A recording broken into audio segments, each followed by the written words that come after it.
At sa iba pang balita, sa Bicol Region naman po, higanteng IT company na IBM napili ang Naga City upang paglagyan ng kanilang kaisa-isang sangay sa bansa. At Brigada Eskwela nagpapatuloy pa rin sa Kamsur.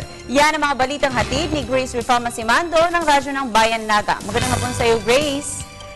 Yes, Princess. Magandang hapon sa iyo. Naga City nga ang napili ng giant IT company na IBM upang paglagyan ng kanilang tanging sangay dito sa Pilipinas.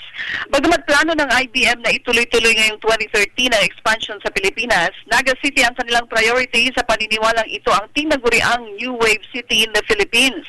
Ipinahayag ni IBM Philippines President and Country General Manager Mariels Almeda na ito na ang simula ng kanilang tungkulin sa bansa na tumulong sa pagtap ng mga lokal na matatalinong mamamayan at kabataan na maging bahagi ng modernong teknolohiya, pagsulong ng mga innovation sa negosyo at pamumuhay habang pinauunlad ang kapaligiran at pinahahalagahan ang komunidad. Naniniwalang IBM na sa dami na paaralan at universidad sa Naga City, sapat ang mga kabataang magiging bahagi ng kanilang expansion.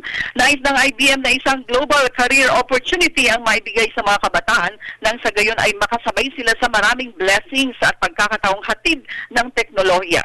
Samantala, simula pa noong Lunes, hataw na ang lahat ng mga paaralan dito sa Kamsur sa pagtutulungang maging matagumpay ang Brigada Eskwela. Lahat ng mga guro at PTA officers, pati ng mga mag-aaral ay tulungan to the max ngayon upang linisin, ayusin at ihanda ang kanilang mga silid-aralan at buong paaralan para sa pasukan sa darating na Hunyo at 3.